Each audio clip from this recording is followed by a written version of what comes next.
In this large class that I taught, it was 400 students, and it was an intro to class, the fundamentals of human communication. It was largely non-majors, freshmen, and in a very, very big room.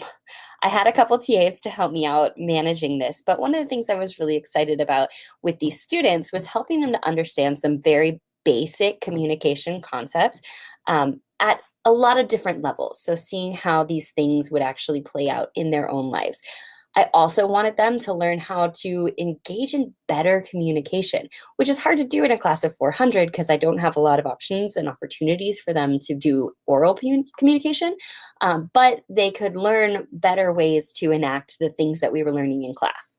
I also had an ulterior motive in this class of trying to recruit new majors. So it was really important to me that I got them excited about the content of the class because I wanted them to join our major and think, hey, maybe the comm major is something for me. There are certainly some challenges when it comes to reaching these goals. And in the larger class sizes, I know it can be really, really scary for students to speak up. Even logistically, without a microphone, I may not even be able to hear them if they speak up. It's a very large classroom. So it can be a little scary for students to speak up, which means it's hard for me to get to know them and really have them give me like a two-way interaction.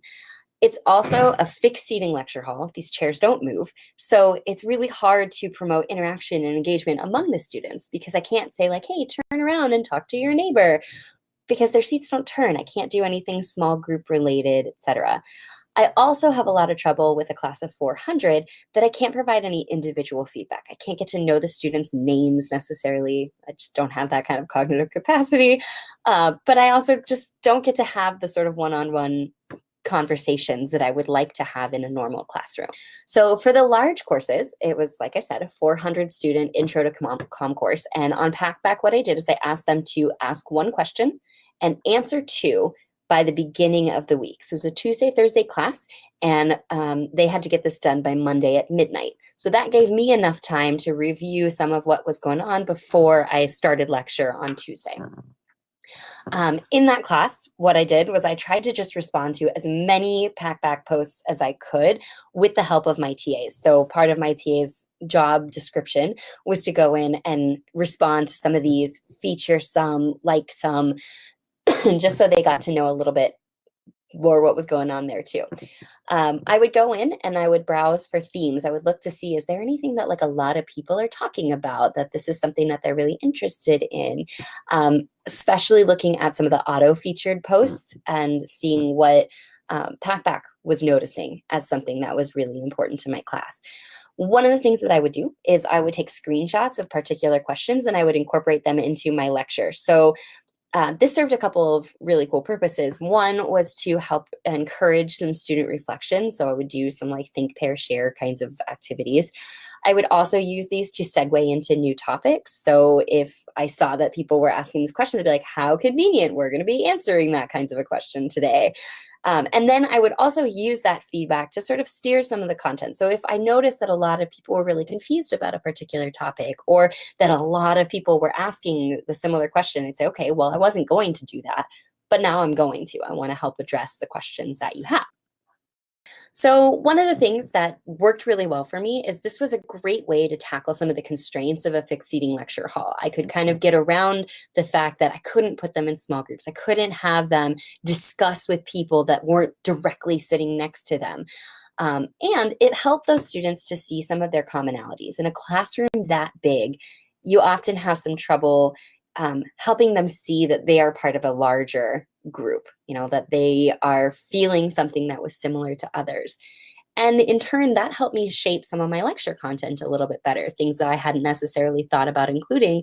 I was like, well, enough people are asking about this, I should encourage it.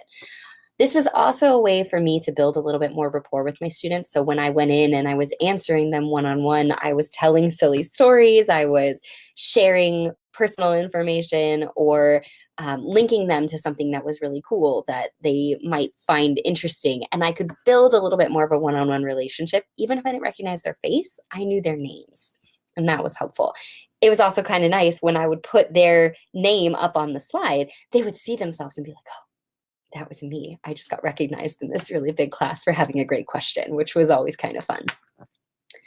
So some of the things that I might do differently if I were teaching another 400-person class and using Packback is I'd probably rely a little bit more heavily on some of the automated features.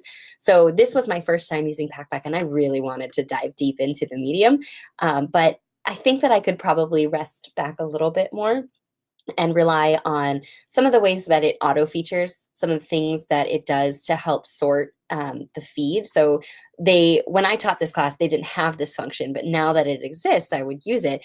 There's a way to sort the feed so you can see like what are questions that don't have any answers that maybe need some attention, or what are some questions that are hot topics or undiscovered, like what's kind of going on. And I can get a better sense for what people in my class are really interested in by relying on some of these functions.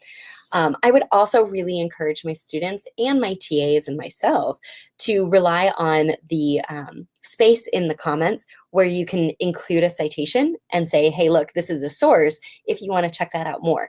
For this particular class, as I was trying to recruit majors and get them excited about the content, it'd be really cool to include other resources that they could check out right there in the question.